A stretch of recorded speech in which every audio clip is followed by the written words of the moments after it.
What's up? What's up? What's up, everybody? Welcome to the Floor is Yours podcast. It's Thursday night, so you know it's time to have a conversation. It's time for us to talk that talk. So here at the Floor is Yours podcast, as always, I desire to have real and relevant conversations that moves the community forward. And so tonight, we're going to try to do exactly that. Tonight's topic is more than money, and of course, I can't do it by myself. I got my main man, my brother from another mother, the other half of the G Unit with me today. Gerard Flex, the producer, is in the house. Say what's up to the people. What's up, people? What's up, brother? How you doing today, man? I'm good, man. I'm good. You know, I got to shake these haters off, Man, but, listen, you you're gonna know, do they that the can't rest of your stop me. years on this earth, man. You know? No, man, I come out swinging. I Yeah, come out yeah. swinging. You know, look, I may be pretty, but I'm a problem. So, Okay, you know, okay, cute and pretty. come on now. Hey. Yeah. Um, But glad to have you tonight, man, for this conversation. Tonight's topic is more than money. Now, before we dive into the conversation, I want to ask everyone that's watching to like, share, and subscribe. Let everybody know that the Floor is Yours podcast is on, and we're bringing that fire tonight. So, as I just said, we're talking about more than money, which is really a deeper dive into that always ongoing question about 50-50. It seems like this generation has brought this conversation to the foreground. Generations in the past, they did what they had to do. Sometimes they worked together, sometimes the man was able to do it. But now it seems to be a bit of a requirement for the man to pay everything. That seems to be the case. And so we're going to dive and talk about exactly what is it that a man brings to the table. And for you ladies, does your loyalty have a price tag on it? If a man is able to pay your bills, is he essentially paying for your loyalty? So we want to dive into that. But before we do, let's talk about what 50-50 actually means. So, Gerard, I think you can rarely turn on social media, and there's always someone talking about uh, the expectation of a man and how he should contribute financially. And so there seems to be two sides of this conversation when it comes to 50-50. So the theory behind 50-50, if those people who don't know, is the idea that when two people come together in a relationship and start cohabitating or even married, that they both contribute equally to the household finances.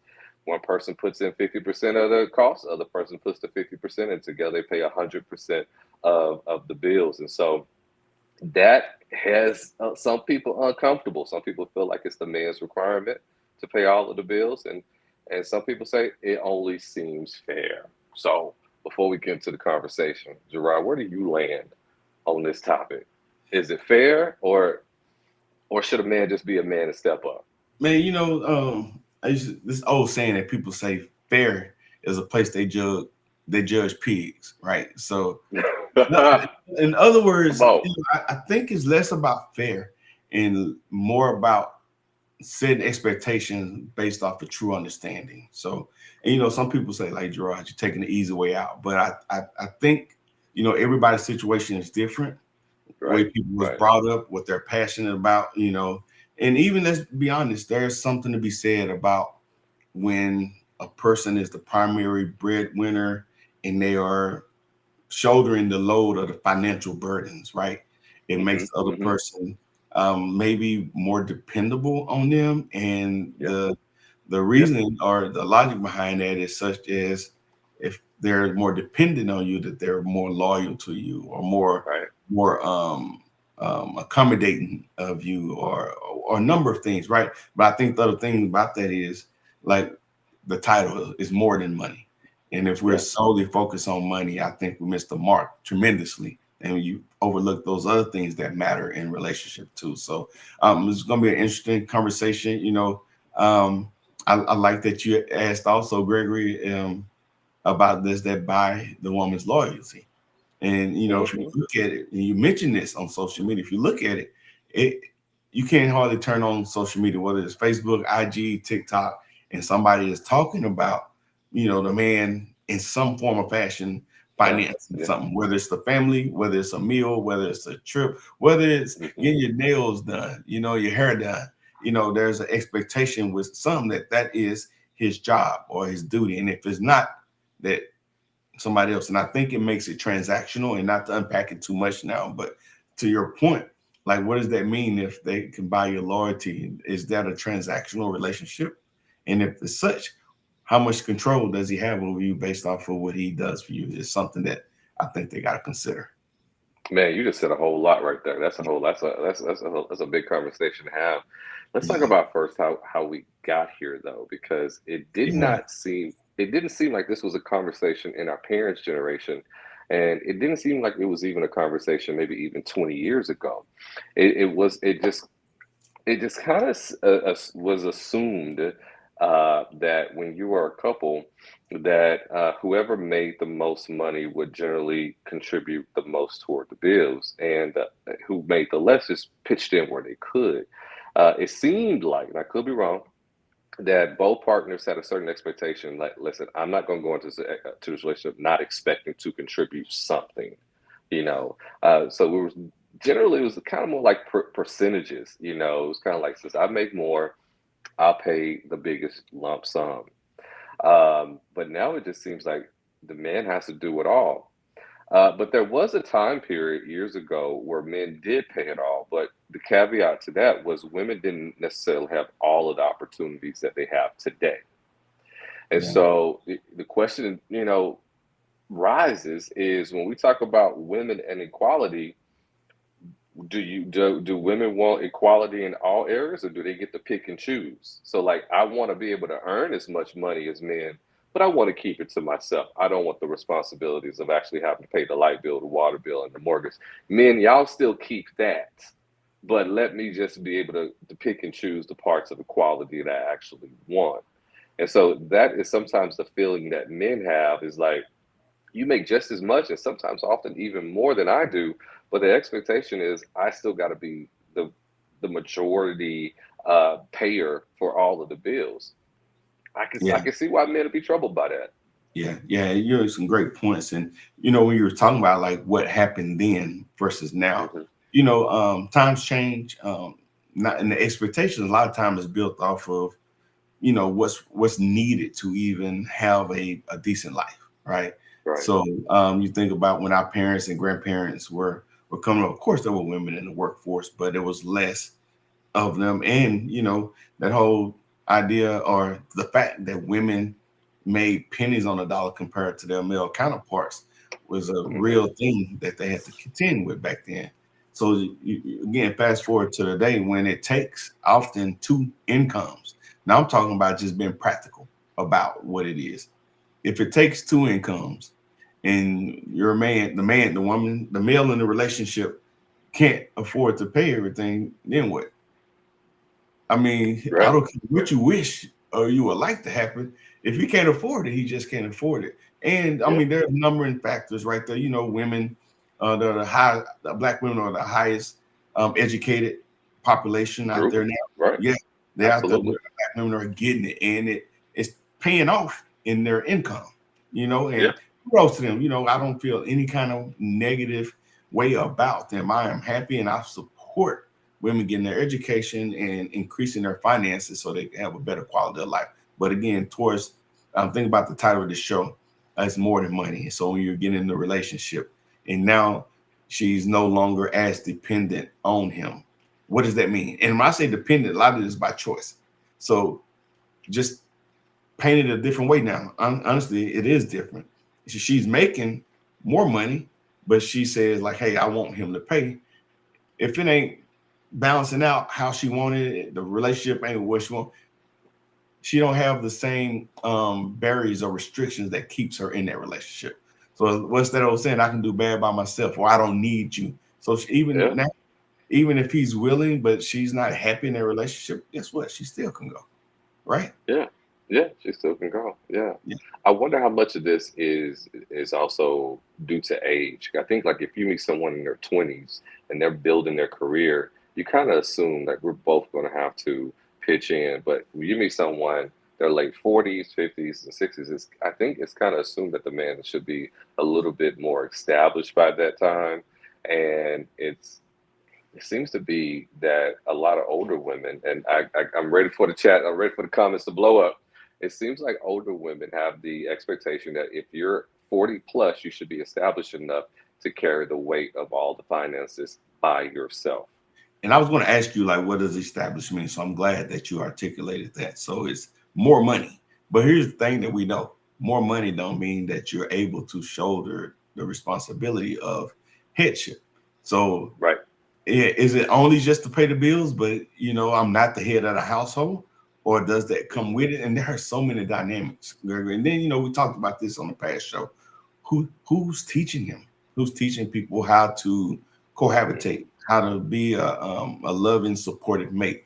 A lot of the terminology that I hear a lot is we call it a teammate, a team. What is it? Partner, a Yeah. partnership, right? Yep. And not to Sure. reduce it, because the covenant is more than that. But essentially, you're talking about how do we partner together to make our life better, and it ain't just for the moment, right? We're talking Right. about, then you talk about it all the time. We don't want to have to work uh, um, fingers to the bone when we're 70, 75, 80 years old, right? So, No. Right. yeah, what are we doing if I am paying the bills and she's not, because I'm able to, just say I'm able to, and she's not? What is she doing with that money, Yeah. right? Yeah. I think that there's so much to be considered, and we make it so much about money that we forget the other parts of it. Again, what about our future? What about the security of our children? And then you talked about, now we're older, starting relationships. These people coming in with blended families now, right? Yeah. Their own Yeah. assets and retirement accounts and goals and ambitions and when they want to retire and all that. So it's a lot to consider, and we focus so much on the money that I don't think people are even conscious of the need to go deeper at that and understand, like, what does that mean and what does it even look like? Yeah. Yeah. Yeah. I've heard some pretty crazy stories about men that are out there dating. I think the wildest that I heard was a man, he asked a young woman out, and she texted him like the day before the date and said, "Well, I'm going to need $400." And she's like, he was like, "What do you need $400 for?" "Well, you asked me out, so you should have to buy the dress that I'm going to wear. You're going to have to pay for me to get my nails done so I can look nice for you. I need to get my hair touched up. I need to buy a new pair of shoes." And they had a little bit of back and forth. And she was thinking, well, if you're not able to do that for me, then you shouldn't be dating. And it's to a point now where it feels like some women are. That was an extreme example, of course. Most women don't believe that. I don't think that's true, but that was an extreme example. But then there is this certain thing that is out there now. This certain theory that even on the first date, it should be to a 5-star restaurant. You should be picked up in a private car. You should have all of these Yeah. things like, the first date, in my opinion, should not cost more than $50. And that's just me, call me cheap. But I think $50 is adequate enough for a first date. That's a nice coffee. Yeah. That's a nice little pastry or whatever you have. Because on the first date, we're really trying to get to know each other. I should not have to impress you with everything I have. You should really get to know the person. Because if you're blinded by what I'm able to do with my money, then you're misleading yourself. Because I may not even be a good catch. You just want my pockets. Yeah. Yeah. Hey, we got my good friend Christy Glass. She's in there and she's saying, hello, what are we talking about? So, Christy, we're talking about people often, and it's not just women, men do it too, but they limit their value based off their bank account, how much money they make. So we're talking about that it takes more than that. So we're just talking about now, essentially, like, what are the expectations? Specifically, what Gregory is talking about now is like a dating phase, when we're first meeting each other and we're going out on a date initially. What is the expectation? And I think there's no right or wrong. I think some people want to put their best foot forward, right? Initially. Right. And Yeah. if that's what he wants to do, and he says that, expectation, or allow that to be the standard, and so be it. But at the same time, I think it's smoke and mirrors, or it can be smoke and mirrors, right? Yeah. Yeah. Anybody, let's be honest, that's the easy part, taking someone to a nice restaurant, but having Yeah. those conversations that are meaningful and deep, and examine the heart and the thoughts and the attitudes that you have towards humanity. I think those things right there should be more of the focus. Can you do that over an expensive meal? Of course. Do people want to dress up and go sit down in a nice restaurant? Absolutely. But I think it's smoke and mirrors. It can be smoke and mirrors.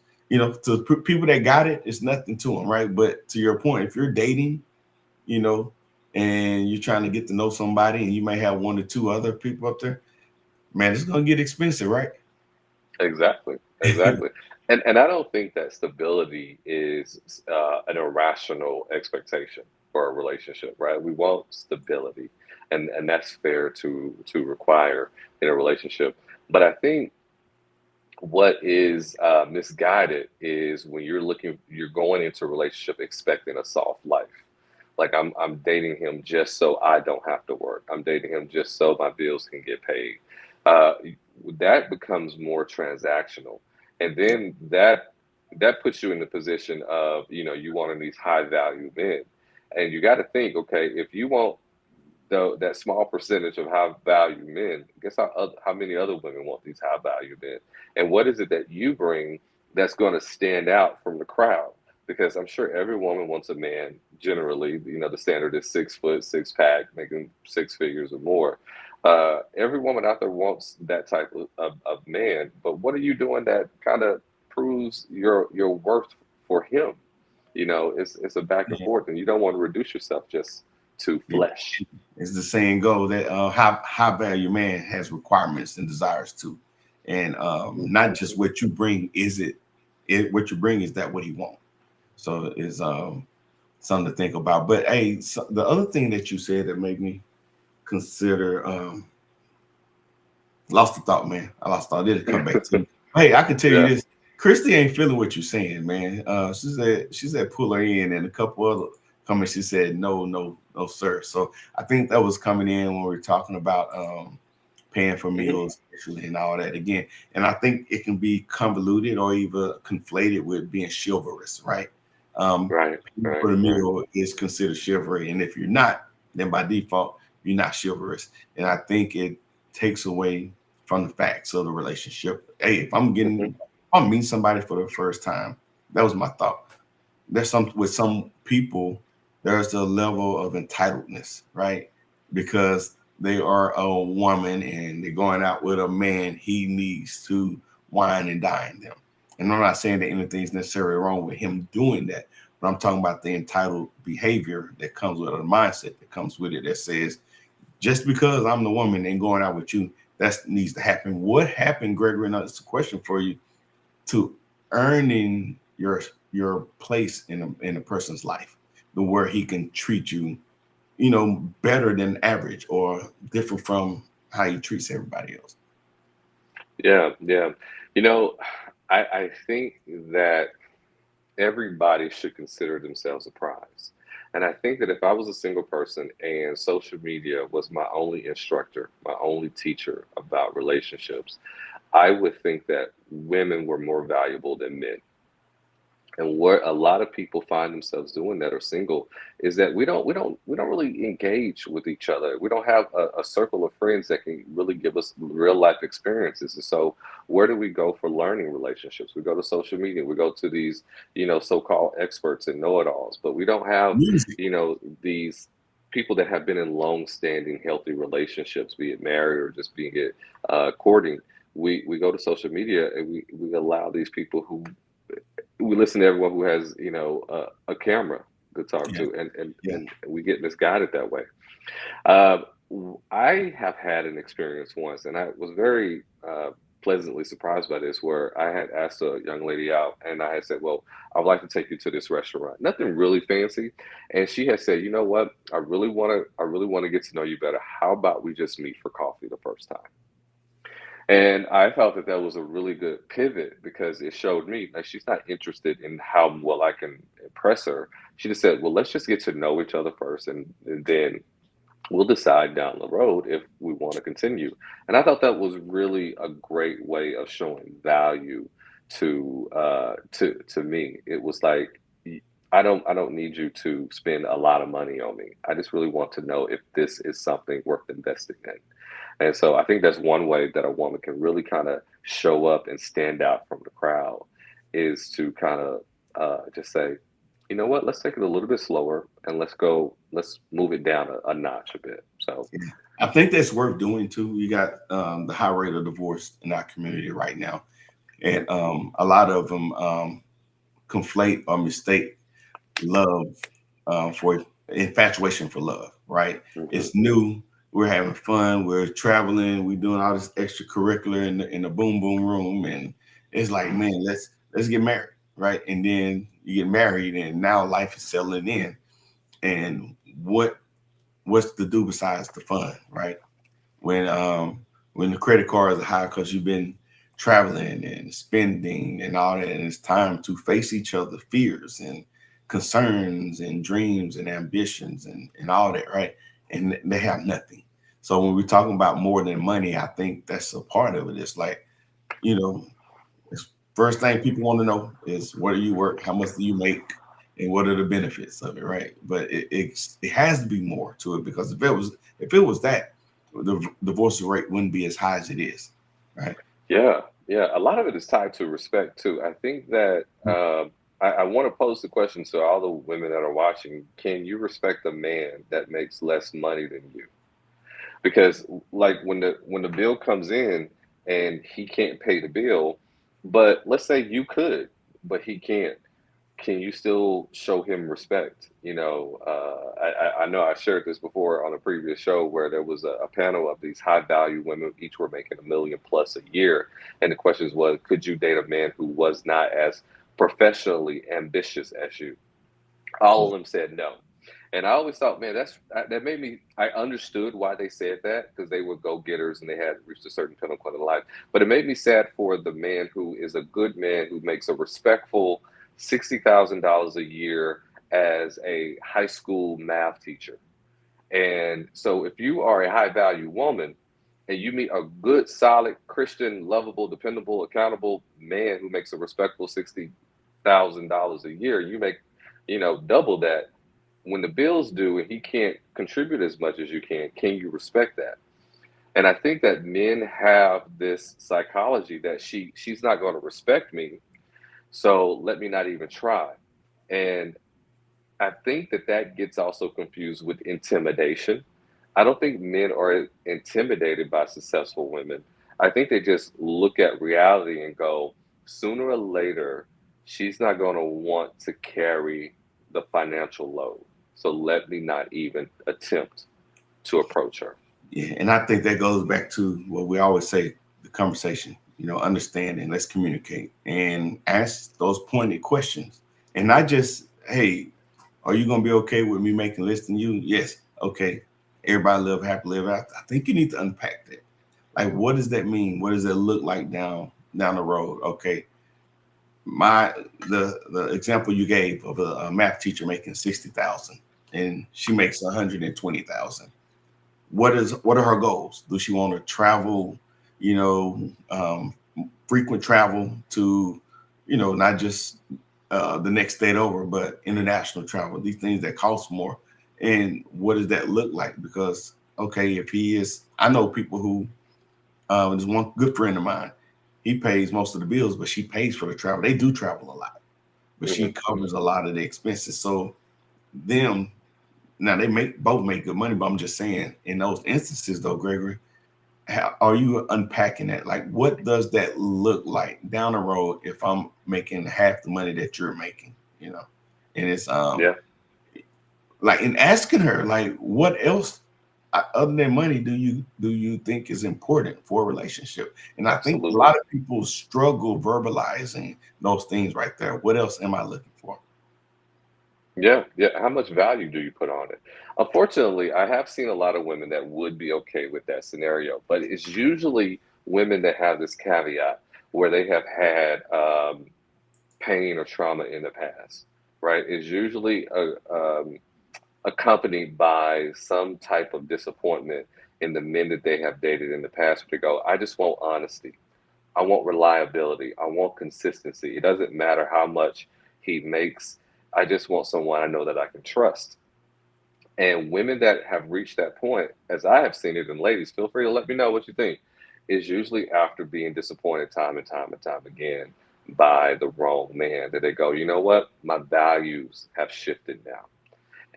That he doesn't have to make a certain dollar amount as long as he's a good, decent human being. You Yeah. find that a lot too, unfortunately. But again, I would say this: you have to unpack that. What does a good, decent human being mean? What does it look like? And again, Hmm. those conversations, I can tell you from the many conversations I have, like they're very surface level. You know, Mm. and I'll give you examples. One says like, "Yeah, I don't like to go out. I'm a homebody. I just like to cook and watch TV." I'm like, okay, but what does that mean? Like, what are your passions? What are your goals? What do you Hmm. want to be in 5 years? Financially, speaking. Yeah. What do you want to retire early, or do you want to work till you're 65 or 70? And if not, what are you doing to make that Make that happen? happen. Yeah. And those are the deeper conversations where it's more than just what color you like or what's your favorite food. You got to get Hmm. in and know, like, what are we going to be doing in 5, 10, 15, 20 years, and what are we Hmm. doing to get there? Yeah. Where do you see yourself and what are you doing now? Yeah. And that brings up another point. It feels like as a man, you can't date until you're already there. So if you have a goal of, I don't know, like let's just say for conversation, becoming a barber, owning your own barbershop, but you're currently in barber school, you feel like nobody, as speaking for men, the way that the social media approaches this thing, it's like until you own your own barbershop, don't even waste my time. Like you can't be in process, you have to already be developed fully as a I man. think I think the part of the issue is who is he dating? Hmm. There are women that in their own right, if that's what they want, that's what they want. Yeah. But why are you hunting for or in the market for that kind of woman? There are women that out there ready to help build, support, multiply, what you got going on. But let's also be honest. If you're in barber school and you don't have the income to barely support yourself, should you be dating? And I think that's a lot of women ask that, and I think it's a fair question. Yeah. Yeah. It is. It is. It is. It is. Yeah. Yeah. And it might be that Uh, season where you say, you know what, this is where I do work on me, and without mhm. the outside influence, because once you're in a relationship, you owe something to the person you're in a relationship with. Attention, uh, to be a friend, to be a listener. Just to be a presence in their life. So you got to think, what am I doing, and does it is it what's the word I'm looking for? Is it conducive to a healthy relationship? Yeah. Yeah. Are we getting any comments about the topic? Yeah, yeah, man. Christy ain't feeling you, man. She says, "Bull." She said, "Look, everything has an avenue. Everything has an agenda," and she's right. People get into relationships and they know what they want, but I think it's a lot of assumptions there, and even the assumptions is not about the other person.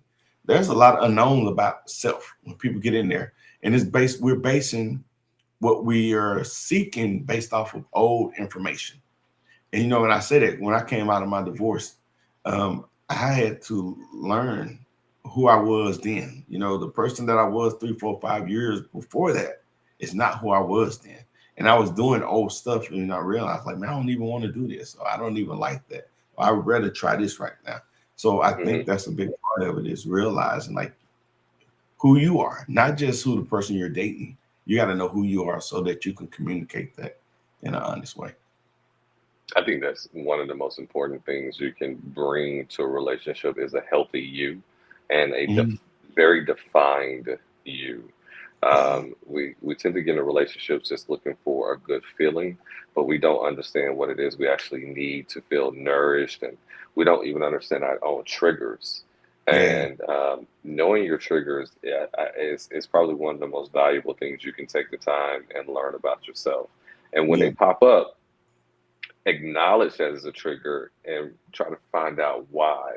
Yeah. Because a person can only push your buttons if you have them, right? Yeah. And so if something triggers you, that means that there's a sensitivity there that needs to be explored. And I think that's one Yeah. of the best things you can do for yourself is find And, out and why you yeah, behave the way you do. and I think that works for those known triggers.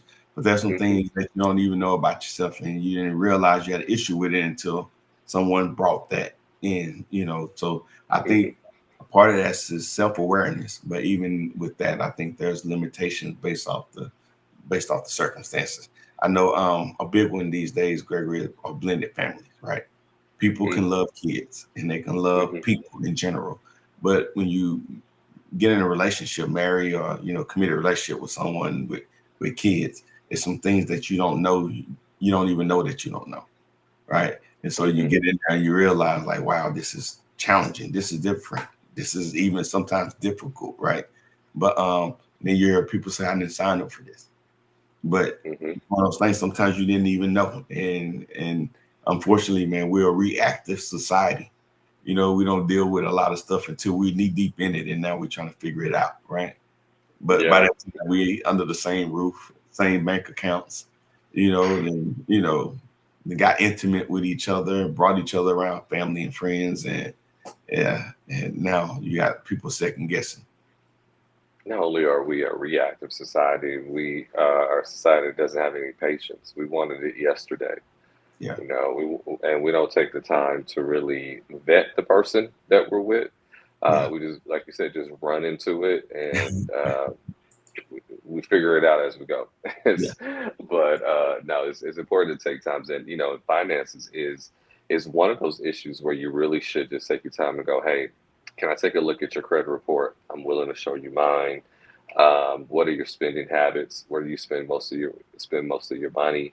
And those are things, and it doesn't necessarily have to disqualify somebody, but it is things that you need to know so that you can say, okay, now as we partner together here, or this is how I spend my money, and this is where I would like to see us do together so we can build and not sink. Yeah. Those are definitely conversations that need to be had. Absolutely, man. Absolutely. And to the audience, we got the comments coming in, people agreeing, some don't agree. And we understand, we tell them all the time, Gregory, we're not the experts, right? But we do value everybody's feedback and opinion. Again, there's no one way to do it. And just encourage everybody to be more thoughtful of not just what's that saying, Gregory, is instead of creating a list of what I want, I also have a list of what I give and what the other person wants. And I think that's an often overlooked part of it, is not just what I bring, because I say that, Gregory, because some people don't even know what all they bring. And sometimes what they bring is not as desirable, as they think it is. So just something to think about. We're talking about the 50-50 conversation, and 50-50 isn't just finances. If you reduce it to just that, then you're going to have an unsuccessful relationship.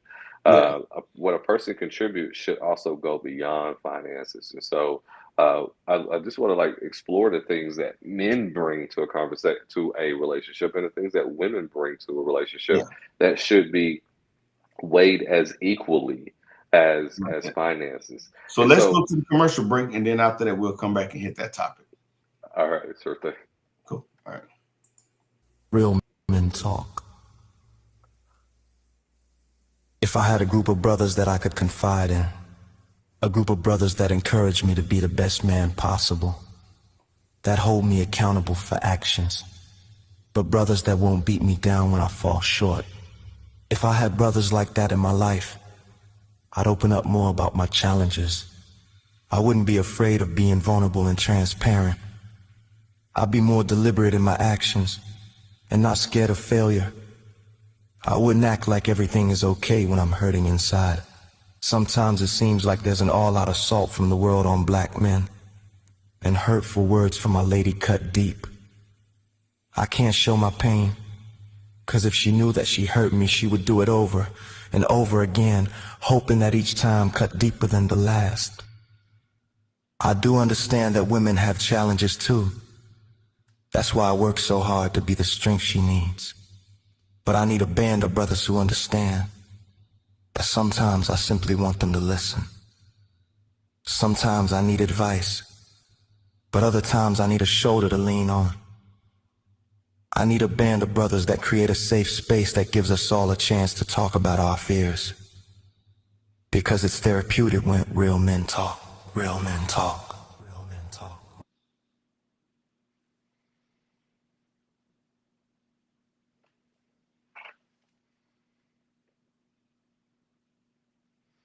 Real men do talk. I think what is particularly poignant about that is being able to express what you say without feeling judged. Sometimes men don't actually want to express themselves because it's not always politically correct, right? Yeah. You know, Sometimes it's just a frustration, it's a thought, it's probably even an incomplete thought that we're trying to process, and we just want to get it out. And maybe someone else finishes that thought for us or helps us finish what is going on inside of us. And so having that network of men that you can be real with helps you out a lot because it helps you fill in the gaps and you can release all of that tension. So real men talk definitely, and I want to encourage the brothers. If you don't have someone to talk to, find someone to talk to because life is too hard to go through it by yourself. Yeah, You're and gonna I need to like talk to that you somebody. said filling in the gap because through these conversations, you'll find out that you're sharing some of the same challenges, but Hmm. sometimes just talking, everything. I like to say this, Gregory. There is not a resolution or solution, if you will, to everything. Sometimes it's just understanding. Hmm. Sometimes when you understand how things go, then you can begin to just perceive them different, right? Yeah. And take them on different. So it's important to your point to make sure that you got people, like-minded people that you can Hmm. share your concerns with, so you can talk to them. And not only that, oh, in addition to that, I forgot what I was just about to say. Gosh, I must be tired. I forgot just that quickly what I was going to say. We're talking about the But yeah, resolution. Everything's not a resolution. Was it something about that? No. it was. It'll come to me like 10 minutes Yeah. from now. I'll be like, Okay. oh, this is what I wanted to say. Yeah. Cool. But it's definitely important to. Oh, I know what it was. It was there's really nothing new under the sun. Whatever it is you feel like you're going through, trust me, there's another man that's been through it. Financial strain, relationship issues, health issues, parenting issues. There's nothing new that some other man hasn't went through and succeeded and come out of. So you only will find the solutions if you seek it. So seek and you shall find. So having these conversations, and you're absolutely right. We'll be surprised as to how much we actually have in common once we start opening up. Yeah, good stuff. Good stuff. So before the break, we was talking about those things other than money that people can bring to a relationship. So you want to kick off that conversation? Yeah, yeah, yeah, yeah. I don't think that finances, I think finances are important, but Of I course. think that you have to prioritize it and make sure it's in its proper place. A lot of times people will say that the most important thing in a relationship is good communication. I tend not to agree with that. The most important thing I feel in a relationship is trust. And so I think if you're going to be in a relationship with someone, you want to be with someone who you can trust. And so that bleeds into every other area, even financially, that knowing that this person has the similar values and will have the best intentions when it comes to their actions. And so I think trust is one of the things that is actually more.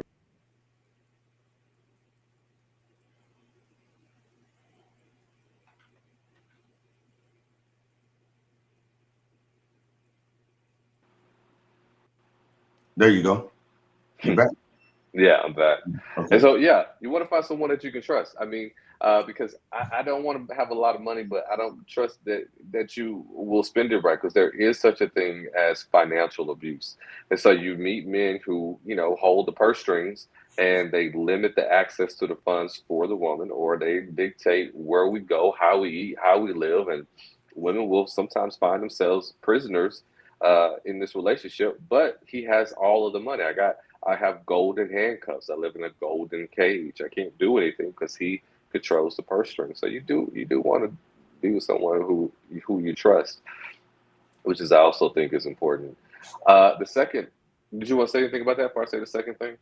No, I agree with you on that. Yeah, we're good. Yeah, it's the second thing that a man brings, and this goes both ways that women bring too, is perspective. And I think that is something that is heavily discounted in relationships. Being with someone who can help you see life in a 360, who can say, well, I understand where you're coming from, but did you think about this other perspective? Did you think about handling it this way or approaching it a different way? That masculine and feminine energy sometimes we'll see things and want to approach problems in a different way. So, another valuable thing that a partner should bring, more valuable than money, is a good perspective about how to handle tensions with family, friends, and work. You want a partner that when there are issues are able to bring options to how you can handle life's challenges and not just, go along with the show, but also challenge you to open up your mind and to see things in a bigger, broader way and hopefully move your consciousness forward. So perspective Yeah, is a good thing that a man brings to the table also. yeah, that's important too. Sometimes we can be so narrow sighted, right, that we only Hmm. see what we see, and a lot of that is driven based off of experience, Yeah. our own fears, or our own selfish desires, right? So you don't even know you're being controlled by this other force, from within till you Hmm. calm down, or till someone can convince you, like, hey, what you said, let's look at this from a different perspective. Yeah. Yeah. Yeah, yeah, Another quality that a man brings to a relationship that I think also is more important than money is protection. And when I say protection, most people think physical protection, which is included, but then also emotional protection. And so there are times there's been scenarios that you may find yourself in, or your lady may find herself in, that it has grown, has become too challenging for her. And so what that means is that you can now step in and you can guide her through it. And for some women, that may sound a bit antiquated. I don't need a man to be my teacher or my guide or my life coach. I need him to just be my man. But then there's also this protection, like, sweetie, I don't think you should go there.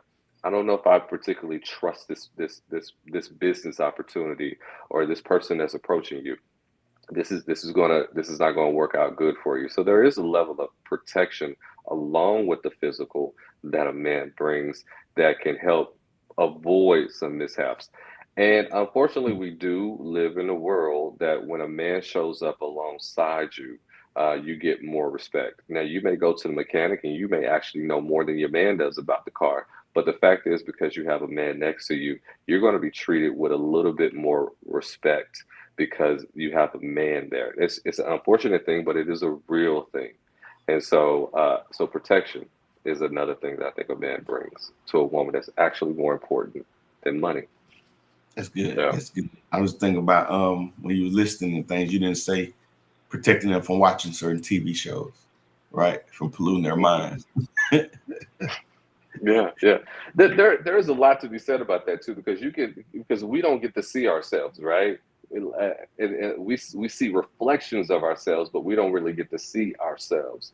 And so when you have a partner that can is actually looking at you, they can see what those habits are that aren't good. So it could be social media, it could be too much television, it could be too much net gossiping, right? And your partner comes to you and say, "Yo, hey, listen, that's not good for you. You're beginning to sound like these people who you criticize, or you begin to become somebody that you said you never wanted to be like." Yeah, That's another form of protection. Having someone that can be observe you as you go through life and make sure that you're living the right way, a that's productive way. good. Yeah. That's good. So there are a number of things, and of course there is partnership. It is just good to have somebody around the house, right? To help out with the chores, to help out with fixing things. Men also bring that. Certainly, women do that too. And so, going through life with a partner that you can trust, that gives you perspective, that also can bring you protection.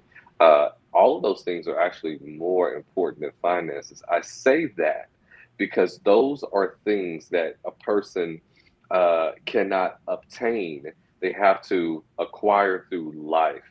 And so, money in of itself is something that we can earn. Um, it may not be a straight line, but eventually you can get a better job. You can find ways to acquire more income. but character is something that is harder to find than a better job, if that makes sense what I'm saying.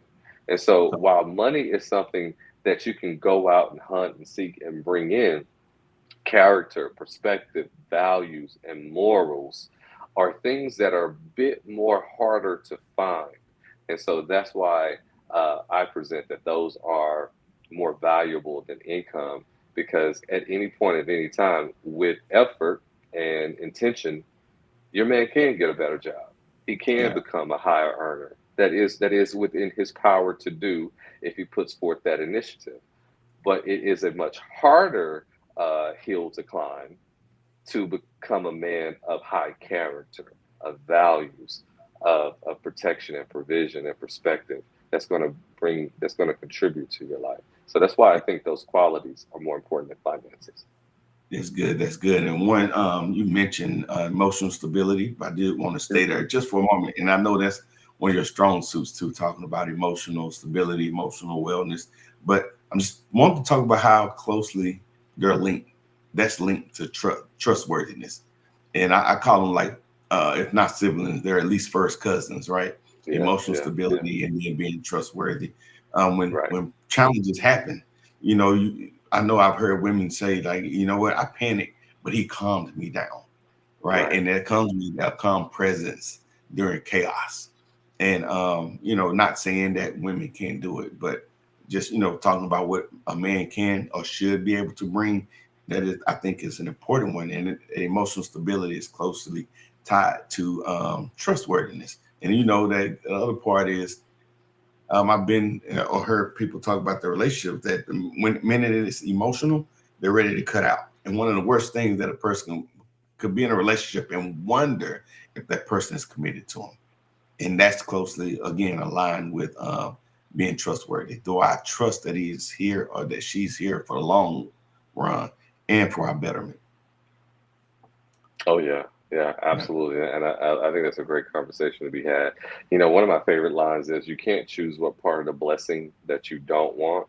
And I don't know if you necessarily want your woman to be less emotional than she is, because a woman's intuition and emotional landscape is what makes them great mothers and caregivers and Absolutely. lovers and partners, right? Because they're so in tune with their emotions that just pours out of them, and we reap the benefits of that. So, And a and lot then of those emotions are protections too, right? Those feelings and mhm, emotions are protections. So I can't imagine a world where people are without emotions. Like how right, still right. would they be, man? Right? Yeah, Yeah. yeah, yeah. And then conversely, men more often than not tend to be a little bit more stoic than women. Of course, there's exceptions to every rule. But you also, women, you want that too, because like if you're driving home one night and there's a flat tire, you don't want your man thinking, "Oh, but my outfit is going to get dirty and I might hurt myself." You want him to get out the car and just go change the tire, right? And not necessarily care Yeah. about getting dirty or I'm whatever it may calling be. roadside, brother. I'm gonna be honest. Yeah. I'm calling roadside. Them days over. And so there is a certain level, like you said, of trustworthiness when you know you can count on your man to be level-headed no matter what the situation is. And so, be it financial crisis, be it a health issue, be it challenges with the kids, you know that he's going to be reasonable and level-headed about it. That does create a sense of stability, calmness, and then trustworthiness that everything's going to be okay. He's not going to go get erratic. He's not going to fly off the handle. He's going to think logically about this. And whatever decision he chooses, I know that he thought it through. This wasn't just some knee jerk reaction. And Yeah. so, as we start to blend our lives together, we have to kind of accept there are some perks to us being different, and then there's some adjustments that I have to accept or I have to make in order for this to work. I can't choose what part of the blessing I don't want. Yeah. And as we wrap up the discussion, because I know you got some powerful words for us to take home with us and consider how to become better, but you're not advocating for perfection, right? You're not saying that Hmm. these men that possess these things are going to always show them perfectly, right? Hmm. He's human. The best people on this Right. earth are human, and they're going to have bad days and down moments, and you know. a glitch in the matrix every now and then. But so can you, Right, right. before you wrap up the discussion, can you talk about how important it is when you're in these relationships and considering more than money, how important grace is for so this man can be the best that he can be? Yeah, there is this time between the excitement of wanting something and then learning how to successfully navigate it. And so I remember teaching both of my daughters how to ride a bike, and both of them also to how to drive a car.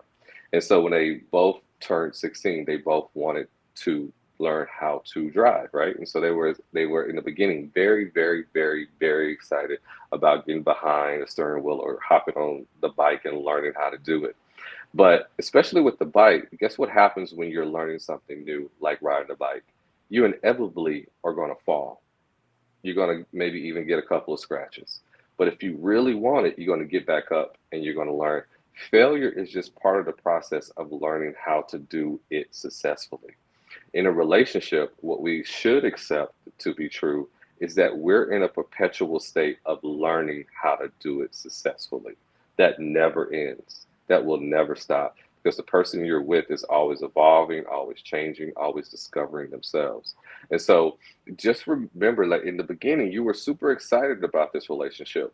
Now, once that excitement has been present, the rest of the course of that relationship is you learning how to do it successfully, like riding a bike. I'm still learning how to do this relationship successfully. And so I'm going to fall a few times, but because I really, really want this, I'm going to get back on it and I'm going to try to learn how to do it better. I'm going to keep learning how to do it better. It's dope. Yeah. Love it, man. Good stuff, man. So this was a good discussion. We've been talking about more than money, understanding, highlighting things that people bring to a relationship besides money. And again, we're not saying that money is not important. There's this thing I just hear this lady say on social media. She said, "Money ain't everything, but it dang sure pay the rent. It's needed." Yes, right. But you say this all the time. It's a tool, right? So Yeah, it's a tool. that's why I want people to always take away from this. Like, yes, you absolutely need it, and it keeps you sometimes out of a financial poverty. But the worst thing to do is being a emotional and mental poverty because you're thinking money can compensate for everything else, all your other shortcomings. So, man, just want to let you wrap the show up, the discussion, and give us some parting thoughts. This I love this conversation, because it gives men an opportunity to say, aren't I worth more than just money? And it gives women an opportunity to say, well, I want a man that's going to make me feel safe and secure. And we both are wanting the same things, right? Women are wanting just to know I'm with a man that I can relax with. I can relax that even if I don't got it, he's got us, or he's able to figure it out to make it happen. And men are just saying, hey, I don't mind being that dude, but I want to know that you love me more than just my wallet. And so in our search to find this relationship, what we should avoid is reducing people to tools and not their character. The goal is not perfection. The goal is to be healthy. So you want to find a person that is healthy for you. That person may make $1 million a year. That person may make $100,000 a year. That person may make $50,000 a year.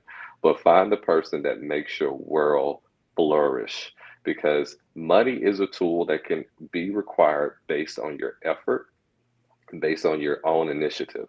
But character is a true investment that's going to make really your life much more richer. You have to ask yourself, would I rather be rich in love and character or just in money? Money is something that comes and it goes. It can flow in and it can flow out. But a person that is stable and consistent, that's a harder find. Yeah, and those finances are gonna come eventually. I Yeah. truly believe that. There's an old saying that character is the gift that keeps on giving. So Hmm. finding someone with high character is definitely a goal that we all should try to achieve. So Benita says, I like that. Having someone healthy for you, that's a good word. Appreciate that. People Yeah. will try to stress you out. Peace is a real thing. And it's crazy, right? It's hard to think like who in their right mind want people to be stressed? But that's a real thing, Gregory. There's people out there that really want to destroy your Yeah. peace. They see They you do. happy, They see you achieving. They see you progressing, and you can expect it from some certain people, but when it's the people that's closest to you, that could be hurtful, right? Yeah, yeah, yeah. People, gosh, when people don't want to see you succeed, it's only because you show them up for what they're not. They're Yeah. embarrassed that they didn't work as hard as you, or they didn't take life as serious as you, and so then they feel like you got an attitude or you're conceited. That's not Yeah. true. Yeah. Yeah. Yeah, Good deal. So you got something coming up this weekend. I'm gonna I share do. on the screen. I I'm gonna let you do. talk about this event that you I are participating. Yeah, I'm super excited. I'm teaming up with the Lab Unmuted, which is happening Saturday in Frisco at 1 p.m. And so the purpose of the lab is an opportunity for parents and student athletes to communicate together.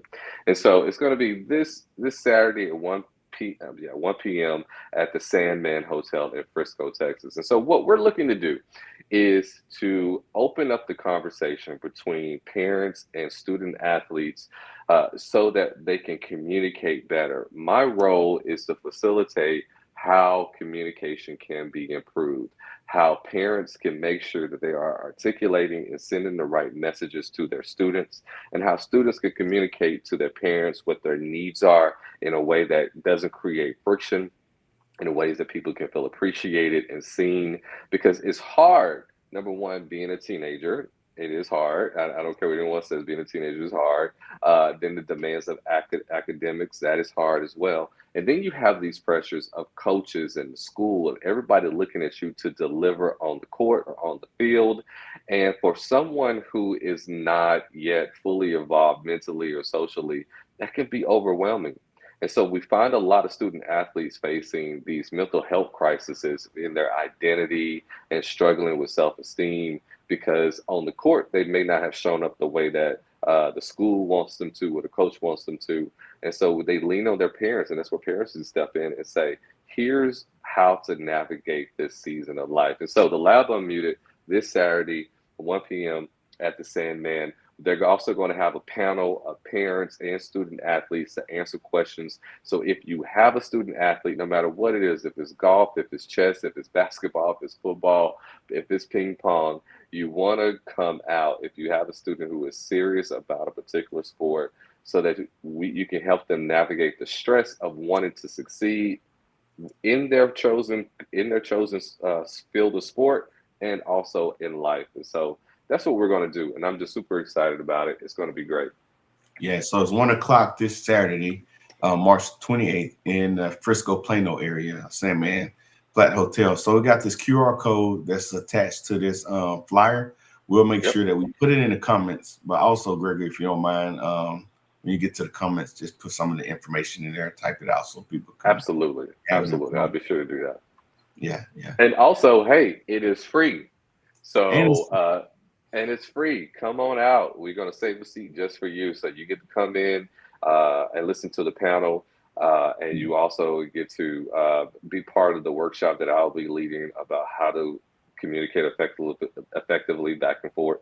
And then also, if that doesn't ring your bell, there's also going to be snacks. So they have me as snacks. When it says going to be free snacks, I said I'm you there. was in You there. don't have to convince me anymore. Yeah, yeah. So real quick before we get out of here, we got Dorkeisha. Hadn't seen her on in a while, so appreciate you tuning in. Hope What's up, everything is well Dorkeisha? with you. And Thank you Bonita for had another watching. comment. She said her last relationship ended because he just had bad spirited. He was bad spirited about everything. I don't know. I've been around people like that, and actually have been in a relationship with just a Debbie Downer. Like Yeah, they shoot down everything. Everything is a complaint. They skeptical about everything. It's those pessimists. The glass is half empty about everything, right? And they can steal the joy. So Bonita, bless you. I hate to see relationships end, but sometimes that's the blessing, right? that is. Yeah, I love to see people find freedom That's the way to look at it. Freedom. Freedom. now. Yeah. Close us out, brother, so we can end the show. Listen, everybody. Thank you so much for watching. We truly appreciate it. We truly appreciate the comments. You guys taking time to listen to us, and we hope that this conversation has been a blessing to you. Thank you all so much for your support. Don't forget, every Thursday, 7:30, right here, the Floor is Yours podcast. It's exactly that, your podcast. So keep the comments coming, Gerard and I. We like to slip in the comments, so you never know when we may be responding to your comments. So keep them coming even long after the show. But until next time, we just want to say thank you for watching. Peace, love, hair grease, and we out. Need another, this one here really do it for you. Baby,